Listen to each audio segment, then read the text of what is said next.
היי חברים, אני יכול להיות איתכם כנה לרגע? למה כל יוצרי התוכן הקטנים נראים כאילו הם כלום? הם מעלים סרטון, עורכים טלפונים שבורים ומסכים שאי אפשר לראות איתם כמעט. מנסים את הכי טוב שלהם, ורק מצפים לכמה לייקים קטנים. הקהל קטן, הצפיות נמוכות. הם עדיין מצפים יום אחרי יום, ממשיכים לערוך, ממשיכים לעלות, ועדיין לא מוערכים מספיק. הם לא מוותרים, למרות שאתם, כן בסוף ויתרתם.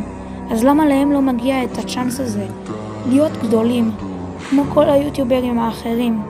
אז אם אתם רואים מישהו שהוא יוצר תוכן קטן, בבקשה, תפרגנו לו בלייק, תגיבו לו תגובה, תמשיך ככה.